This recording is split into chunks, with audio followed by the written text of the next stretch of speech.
Without a doubt, this has to be one of the biggest stories on the national security front in months, if not years.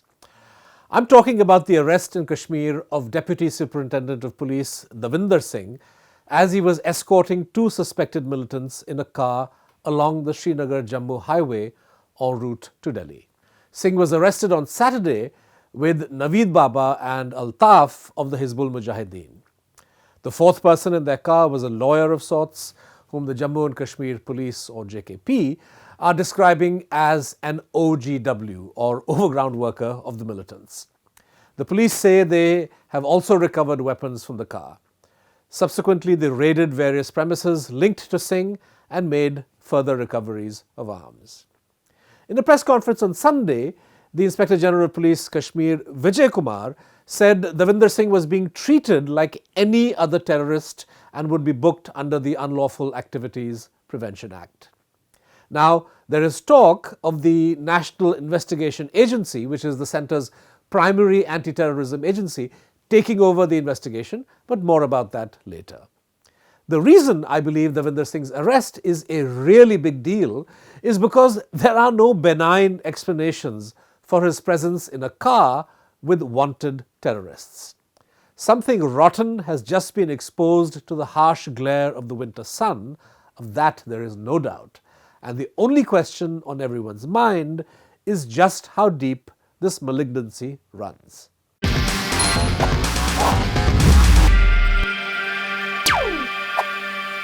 Every institution has rotten apples, and we all know the police force in India has more than its fair share of them. Predictably, this is the line the JKP itself and the wider security and intelligence establishment are taking following the arrest of Davinder Singh.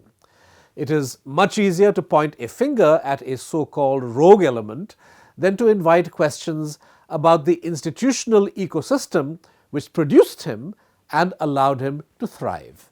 And thrive, as we shall see, for nearly 2 decades. In the words that Amit Shah has made memorable, chronology samajhiye. We need to understand the chronology.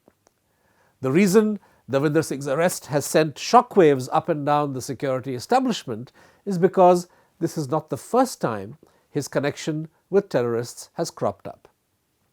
20 years ago, in the year 2000, when Singh was a junior officer working his way up the ranks in the JKP's Special Operations Group, or Special Task Force as it was also called, he apparently tortured a former militant named Afzal Guru, extorted money from him, and then got him to do a small job. Did I say Afzal? Yes, the same Afzal who was eventually hanged in 2013 for having been a part of the terrorist conspiracy to attack India's parliament in December 2001. In a letter to one of his lawyers written while he was in Tihar jail, Afzal spoke about how Davinder Singh and another officer, DSP Vinay Gupta, had tortured him at the STF camp in Hamhama near Srinagar. At the time, he ended up giving them 80,000 rupees and his scooter. But at some point late in 2001, he had another fateful meeting with Davinder, a meeting which, if he was telling the truth, ended up costing his life. This is what Afzal wrote. DS told me that I had to do a small job for him that has to took one man to Delhi, as I was well aware about Delhi and has to manage a rented house for him. Since I was not knowing the man, but I suspected that this man is not Kashmiri as he did not speak in Kashmiri, but I was helpless to do what Davinder told me. I took him to Delhi. One day he told me that he wants to purchase a car. Thus I went with him to Karol Bagh. He purchased the car. Then in Delhi he used to meet different persons, and both of us, he, Muhammad, and me, used to get the different phone calls from Davinder Singh. Now, the Muhammad whom Afzal said Davinder had asked him to take to Delhi ended up being one of the 5 terrorists who shot their way into the parliament precincts on December 13, 2001, killing 9 innocent people before being gunned down. Now, we have no way of judging the veracity of what Afzal wrote, and I dare say there's no reason to really believe what a condemned man will say in his attempt to save his own life. The judge who convicted Afzal now insists that even if this allegation were true, it would not have changed the verdict he handed down. But serious intelligence agencies are not supposed to work that way. There's a great line in one of my favorite films, World War Z, where a senior Mossad officer talks about the 10th man strategy. If 9 people in the agency believe a particular story, it's the duty of the 10th to try and disprove it. Now, the STF in Kashmir was notorious for being corrupt, and someone in the Indian intelligence community ought to have stood up and said, hang on a minute, Afzal has said something awful about DSP Davinder Singh. We need to check it out. Sadly, no one did anything.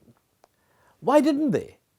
Could it be because of the usual Indian inefficiency and inertia? But then we are talking about the most spectacular terrorist incident to have taken place in the capital city. Surely the system would not have been so casual. So could it be because the STF was seen as operating on the front lines of the fight against terrorism in Kashmir, and pointing a finger at a police officer or even asking questions would have ended up, what's the phrase the government loves to use, demoralizing the good men in uniform? Perhaps. Or could it be that the intelligence and security brass knew that Davinder had not acted alone for a few rupees, that he was part of some wider operation which obviously went horribly wrong and needed to be covered up? I'm not talking about what is called in intelligence parlance a false flag operation, but something really quite different. We know that intelligence agencies around the world infiltrate terrorist groups and sometimes even lure them into what they hope will be a trap. But a game that the agencies play can and is also played by the terrorists, and what was meant to be a trap can end up hitting the wrong target. At which time, the preferred strategy is obviously to batten down the hatches and pretend nothing went wrong. The fact is that we simply don't know why Afzal's allegation against Davinder was never investigated. What we do know is that the failure to investigate his charge was a lost opportunity to see if there were perhaps others also involved in the plot to attack Parliament. And this is no way the fight against terror can ever be won. The argument I'm making here is not a moral or humanitarian one. I'm not saying we need to look for a political solution, though obviously sensible politics does help. Instead, what I'm saying is that there is something fundamentally wrong with the way the Indian security and intelligence establishment is going about fighting terrorism. The system is content to go after foot soldiers like Afzal and throw the book at them, or even target completely innocent people like the 5 Kashmiri civilians who were abducted and murdered by the Rashtriya Rifles at Pathribal in 2000 and then passed off as the Lashkar terrorists responsible for the murder of 35 Sikhs at Chhattisingpura. What this approach means is that often the real killers are never identified and hunted.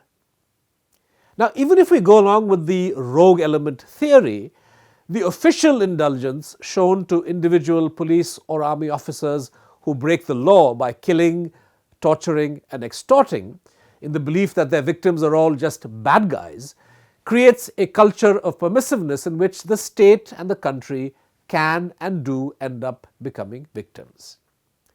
The fact that Davinder Singh, like many other STF personnel, had accumulated a lot of property should have sent alarm bells ringing, but it didn't. The fact that his subordinates had a proven track record of torture should have been red flagged, but instead became a factor in his promotion. The fact that he confessed on a news channel to having tortured Afzal should have led to his prosecution. Instead, he flourished.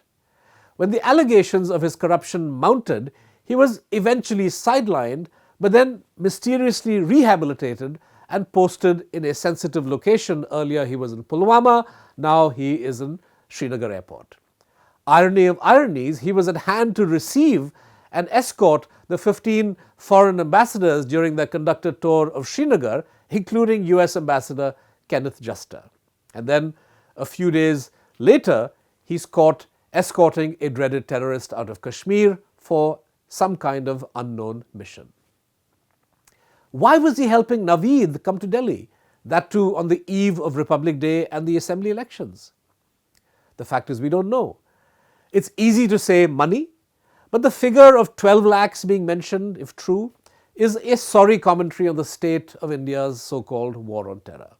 The fact is that there was a reward of 20 lakhs for the capture of Naveed, who is suspected of having killed around a dozen Bengali and Bihari labourers in rural Kashmir last year.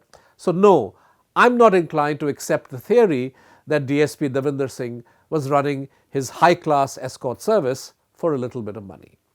There are probably others who are part of his ring, and their goal, I suspect, is not to generate some earnings on the side. I think the JK police, suspected there was more to Davinder's activities than meets the eye, and they mounted this operation on their own steam without letting the wider security establishment in on their plans and in some ways catching them by surprise. Now we are told the NIA is likely to take hold of the case.